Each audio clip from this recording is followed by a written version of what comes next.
आप सभी को मेरा आत्मीय नमस्कार। गीता ज्ञान यज्ञ श्रृंखला के 14 श्लोक तक हम यात्रा कर चुके हैं। पिछले श्लोक में हमने चर्चा की थी कि कृष्ण अर्जुन को कह रहे हैं कि सुख और दुख को समान समझे। तो मित्रों, इसी विषय को थोड़ा और हम विस्तार में समझने की कोशिश करेंगे कि सुख और दुख हमें परस्पर विरोधी लगते हैं।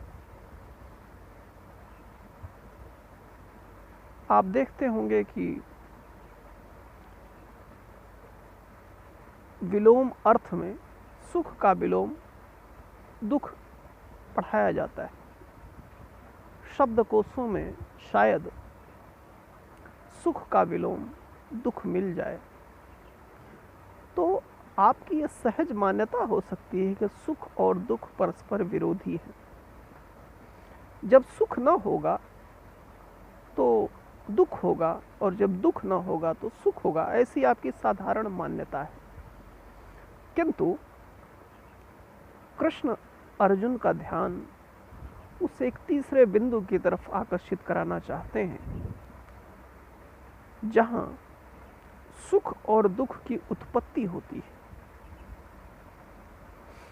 तो सुख और दुख कैसे परस्पर समान है, इसको समझने के लिए ऐसे देखें, जैसे आपको आपके पुत्र से बड़ा प्रेम हो, उसकी हर अदाएं, उसकी किलकारियों के स्वर, उसके हाथ पैर का चलाना आपको आनंदित करता हो। किंतु यदि वही बालक आपके जीवन से चला जाए, या एक समय ऐसा आए जब वह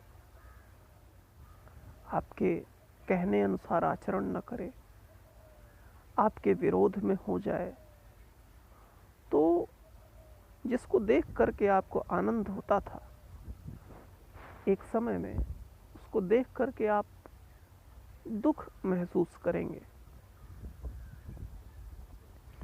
तो ये जो जीवन है,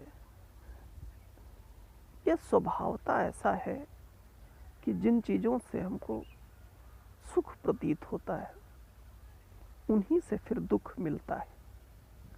जैसे अग्नि सर्दी के मौसम में सुखकारी है, किंतु जब गर्मी का मौसम आता है तो वही अग्नि मनुष्य को व्याकुल करती है। तो जिसमें दुख है, उसी दुख में सुख भी छुपा है, और जो सुख है, उस सुख में भी दुख के कुछ बीज पड़े हुए हैं। इसीलिए अर्जुन को कृष्ण यह बात सुनिश्चित करा देना चाहते हैं कि वह सुख और दुख को अलग अलग न समझे, बल्कि एक समझे। आप देखें, फिर उसी श्लोक में वो कहते हैं कि सुख और दुख को समान समझने वाले जिस धीर पुरुष को ये इंद्रिय और विषयों के संयोग व्याकुल नहीं करते, वह मोक्ष के योग्य होता है। बंधन क्या है? बंधन का अर्थ हुआ जो आपको बांध ले। बांधता क्या है? हमेशा सुख आपको बांधता है। कहा गया है कि सुख यानी जिसको बार बार करने की कामना हो, वही सुख है। और दुख क्या है? जिससे हम दूर जाना चाहें। तो सुख भी आपके भीतर से विदा नहीं हो पाता, दुख भी आपके भीतर से विदा नहीं हो पाता, इसलिए सुख और दुख आपको बांधते हैं। तो जिसके मन में सुख और दुख की सहज प्रवृत्तियां हैं, सुख और दुख को अलग अलग समझता है, सुख की निकटता प्राप्त करना चाहता है और दुख से दूरी बनाना चाहता है, ऐसा व्यक्ति कभी भी मुक्ति को अनुभव नहीं कर सकता। मोक्ष शब्द का जो वास्तविक अर्थ है, उसका वास्तविक अर्थ ये है परम मुक्ति की अवस्था। तो जब सुख और दुख को समान समझने वाला और इंद्रिय और विषयों के संयोग से सर्वथा मुक्त, तो इंद्रिय और विषयों के संयोग से मुक्त। अब देखें आप कि सुख और दुख की जो अनुभूति है, वो अनुभूति हमको इंद्रिय के माध्यम से होती है।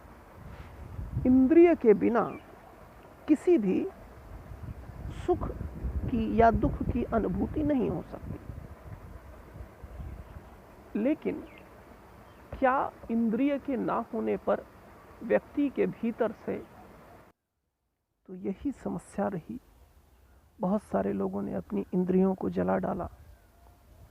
रूस में बहुत सारे ऐसे किसान थे जिन्होंने अपनी जननेंद्रिय को काट डाला। भारत में नागा साधुओं की परंपरा है जो अपने जननेंद्रिय को तोड़ डालते हैं।